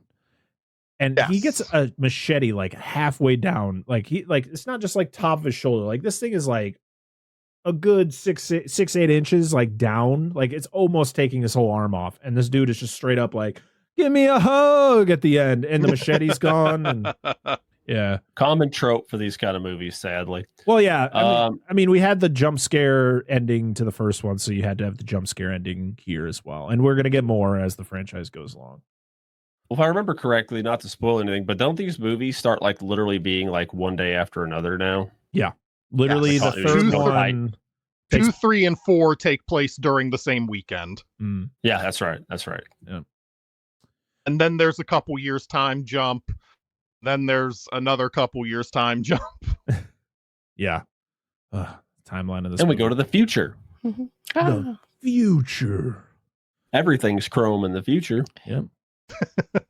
On the Vintage Video Podcast, we'll be reviewing every single wide release of the 1980s in chronological order. Over 250 episodes to enjoy and thousands more to come. John enters the store now to order another can of ether. I picture him outside like Homer with the gasahol. One for you, one for me. I also like to think about that the kids renew their vow not to talk about the murder By murdering someone. They're taking a blood oath with someone else's blood. This stuff is 7 times more powerful than uranium. And they open up the vault that it's contained in, not wearing any kind of protective gear. Yeah. And it's wooden crates. Wooden crates. It's like the guys in Chernobyl picking up the graphite rocks and going, nah, because there's rocks. Hugging the elephant foot. Just like, oh, this thing's smooth. It's so warm. He turns to dial the number from the classified ad without even thinking about the numbers. We know this because we can hear his thoughts, and he's talking about how AJ was right that ninjas are misdirecting him. They're misdirecting. I really wish that he'd turn to the phone and been like, 665. No, that's 25. Vintage Video. We're rewatching the 80s, so you don't have to. All right, well, that is it. That is the plot of Friday the 13th, Part 2. Now it's time to go around the room and talk about our final thoughts on the movie. Stu, lead us off. I genuinely love this movie, and I like making fun of it, and I like poking at all of the silly and bad aspects of it. But to me, this is actually a very well-made slasher movie because you care about the characters. The characters are actually fairly well written for slasher characters, and everything pays off really well. Jason is an effectually fun character. He's wildly imaginative. I know he's ripped off from The Town That Dreaded Sundown, but the one eye hole over the mask is so strange and unsettling. It hits you on this level inside that you don't really expect to be feeling that way on. I genuinely am a really big fan of this movie. I think it's either my number 1 or my number 2 on the franchise, depending how I feel on the day. I just really enjoy it. I can't say enough good things about it. Like I said, the characters are good. I think there's a lot of depth to it. I think there's a lot of analysis you could do about what characters say and everything. And a lot of it is just poking fun fan theories. But like I said, my stupid, there's multiple Jasons, blah, blah, blah thing I get a kick out of. But you can just go through stuff like that largely because of this movie. And I really enjoy it. It's a big one for me. What's your favorite kill? It's my favorite kill. It would have to be, it's so sad, but it's Mark. It's Mark getting the machete to the face and then going without any dignity left in his human being, going down the stairs. Yeah. All right. Dan, Angela, who wants to start? I enjoy this movie because it's the first Jason film. Of course, I have my qualms. I like the direct connection to the first one. With Alice making a return, which is nice.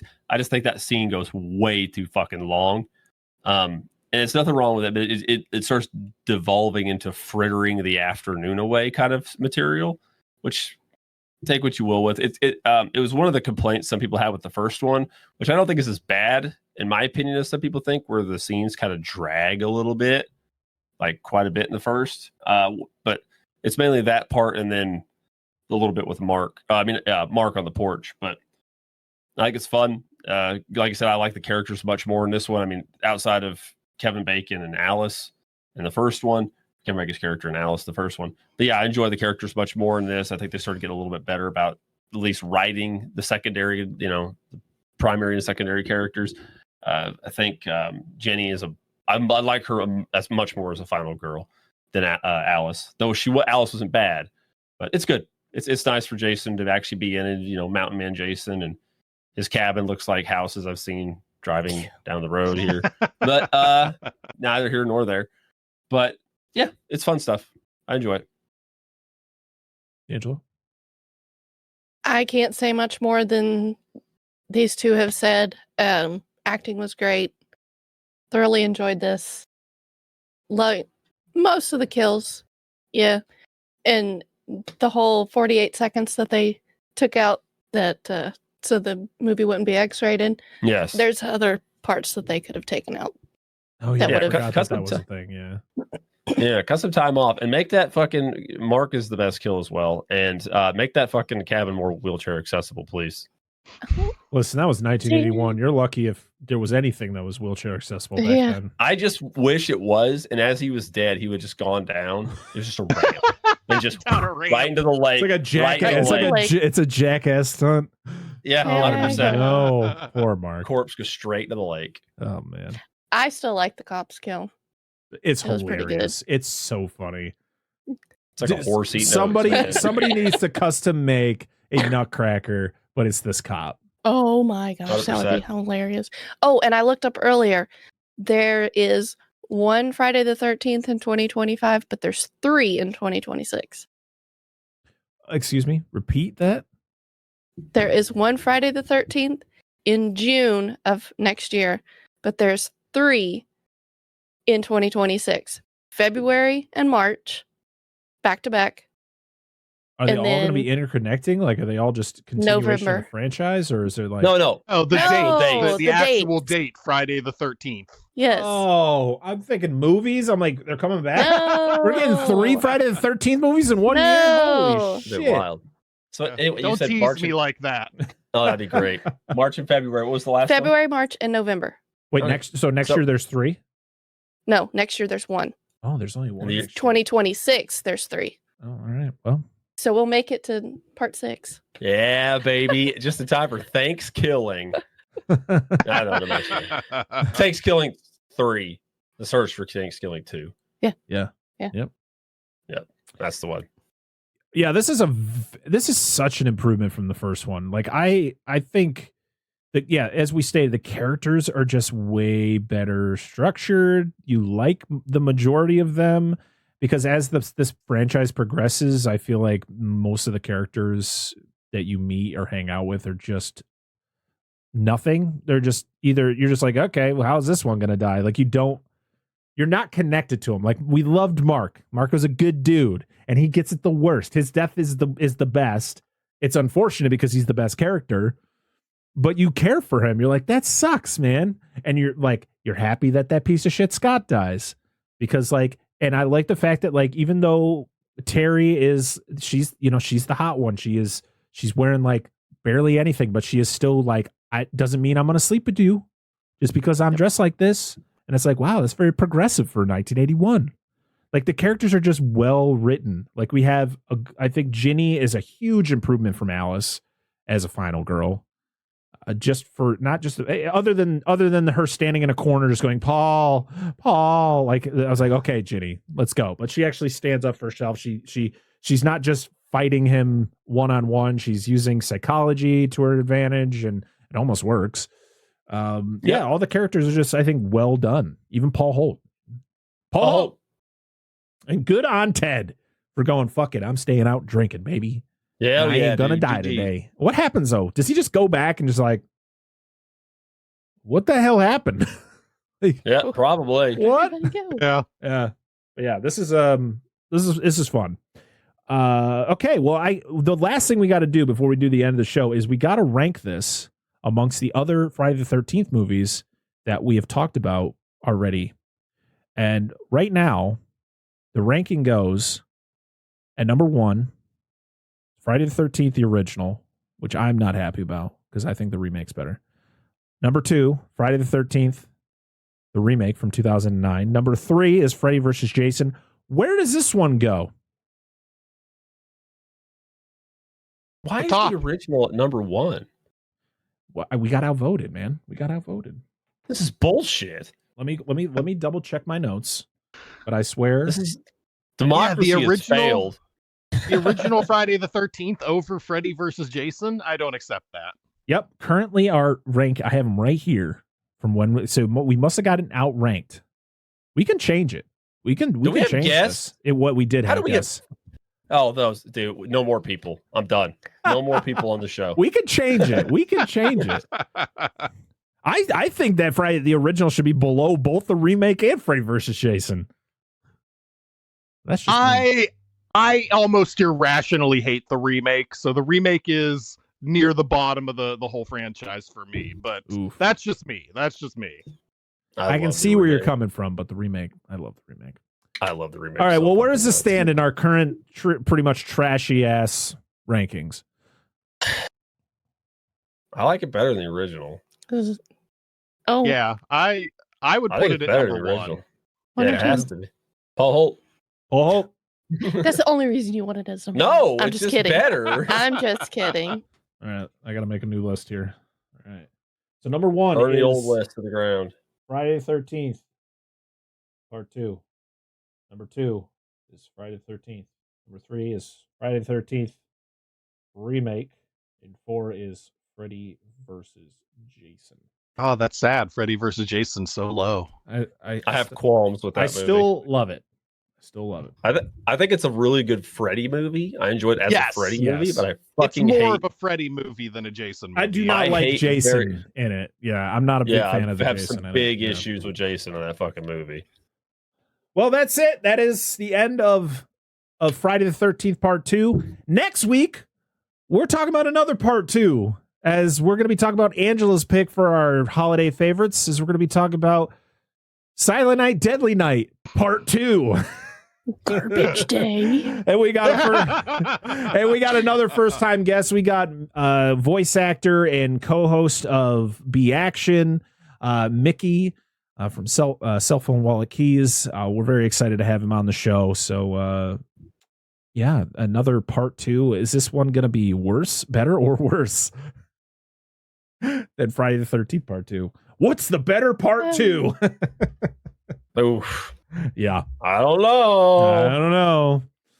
All right, Stu, we appreciate you being here, man. It was an honor having you on finally, but it was way too long. Tell people where they can find you on the interwebs. Absolutely. So the website is the best place to find us. That is SWOProductions.com. And we are on Twitter, Threads, Blue Sky, Instagram, all is at SWO Productions. So find us there. Awesome. Yes, and that will be down in the description of the video or in the show notes, so make sure to check out everything that Stu does. He does a lot of amazing work over there, and you really should check it out. As for us, you can follow us on all the... oh, wait. I forgot something, guys. What did I forget? I forgot... List. Well, no, the list. No, I forgot comments. Oh, comments. Well, that too. See, if I don't write it down, then I forget to do it. And now I'm all backed up here. All right. Well, that's fine. We forgot to do comments, but now we're going to do them now. So, yeah, we go over to social media and see what you all had to say about Friday the 13th Part 2. And we're going to start over on what's left of the fiery charcoal that is Twitter. We only had one. See, hold on. Everybody says this, and I don't understand where it's coming from. I use that app every fucking day, and I don't see it. So maybe I'm just in the wrong part of it. Anyway, go ahead. It's because it's showing you everything you want to see, and everything I want to see. It's just awful. We got one from at JMasterKing1 who just said, love it. Over on Instagram, we have one from Kentucky Fried Critics who said it's a real oddity in the franchise, a slight departure from the tone of the first one, with Jason being like a wild man in the woods that witnessed everything, and still not quite to the supernatural blue jumpsuit, hockey mask wearing guy from the rest of the movies. Jason doesn't wear a blue jumpsuit, does he? No, he wears something green, I thought. Yeah, he wears like a green button up kind of. Yeah. I think he's mixing. On the movie, I think they're mixing Halloween and Friday the 13th together. Maybe, and I know there are some depictions like in the game, in the original NES game, he was kind of had like a blue jumpsuit thing on, but I don't recall that being the norm. Yeah, I don't know. Maybe I'm thinking of it wrong. Over on Threads, we have one from. Let me click on that again. From Horror Curator, who said, I remember disliking it for the longest time, but I watched it again the other year and honestly think it's better than the original. The opening sequence with the tea making could have been shorter, but otherwise it's a solid entry. I agree to an extent. I don't think we needed the full... Like, I think they could have trimmed down Alice's intro, but I think it's done well. The only thing I have to say about it is, where did Jason find her address? How did he know where she lived? Did she live like very close by to the camp? Like, did he walk a long way? Yeah, because you're saying if that's her body in the ramshackle hut at the end of the movie, that means he left her house carrying his mom's head and Alice. Yeah, exactly. And nobody stopped this guy and was like, hey, you should go to jail. Yeah, no, that's a great question. So I don't get it either. Yeah, he's not even hiding it in a sack. He's just carrying her body over his shoulder. So it's literally a cop just pulls up, like, sir? And he doesn't talk, so he can't explain himself. And then over on our new social media app of choice, Blue Sky, we got a few comments over there. One from Dewey Podmonster, who just says, better than the original. Love the sackhead look. Very solid slasher movie. Not surprised. They love Friday the 13th over at Dewey Podmonster. At Michael Keane says, I love that the midpoint is half the cast fucking off so the rest can plausibly be killed off without anyone noticing. Hell Great yes. film. Absolutely. Perfect. And at ST Stout says, I completely worthy sequel. Does a really good job building off the original. I always really liked Ginny trying to diagnose Jason. Plus, another great jump scare to end things. So it seems like very positive comments from everybody on social media. Thank you for commenting on that. If you want to comment on whatever movie we're going to be covering, make sure to follow us on all the social media apps. Most of them are at Dissect That Film, except for Instagram and Threads, which is Dissect That Film Pod. You can join us over on Patreon, patreon.com/Dissect That Film, where you can financially support us. You can, I'm not going to go through the whole thing because things are going to be changing soon on Patreon. So I'm just going to state you can financially support us, help us pay for the things that we use for the podcast. Sometimes you get episodes early, a few days before its full release. So there's some pretty decent perks over on Patreon, but it's mostly so, if you want to help us out, because it's not free to do the two podcasts. So any type of help you guys can give is very much appreciated. But if you can't do that, that is perfectly okay, because what we really want you to do is go over to your favorite podcast app of choice, leave us 5 stars. And because the more 5-star reviews we get, the more ears we get into, and we want more people to listen to our show, even if it is utter nonsense. And yeah, it's just really cool. You can leave 5 stars on Spotify. You can leave 5 stars in a review on Apple Podcasts and other podcast apps. There's so many out there. Or you can watch us on YouTube at youtube.com/Dissect That Film, where you can watch the video version of the podcast. You can see us doing things like this and all other crazy things. You can see me wearing my Santa hat and look at my really cool Christmas tree. So yeah, make sure to like, comment, and subscribe over there. And lastly, we have to thank our wonderful patrons. We have Billy Joseph Jr., Andrew Schoening, Corey Morissette, Daniel Collins, Jason, Dustin from the Flicks and Friends podcast, Dan and Angela of DNA Gaming, Anna Presley, Doom Generation, Eric Stein, Robert Stewart, Rudy5453, JGM, Movie Fanatic, Paul Jansen, Dennis, Charles, Bucket of Chum, the movie Shark Movie Podcast, and Official Joey C. Thank you for everybody who supports us over on Patreon, and thank you to everybody who just supports this period, because without you, the show wouldn't exist, and we appreciate all the support that you give us. Even if it's just sharing a show on social media, it means a lot to us. So thank you very much. And we're back talking about holiday favorites next week with Silent Night, Deadly Night Part 2. So yeah, all that fun stuff. Did I forget anything? Probably, but that's it for us. Thank you so much again, Stu, for being here. Make sure to check out everything Stu does, because it's amazing. And he'll definitely be back again to talk about another Friday the 13th, maybe, or some other movie. We'll see. We'll see. But until next time, I am Brett Parker. That is Dan and Angela of DNA Gaming. And that is Stu from Stu World Order. And this has been another episode of Dissect That Film. We'll see you all again next time. Bye-bye. Cat.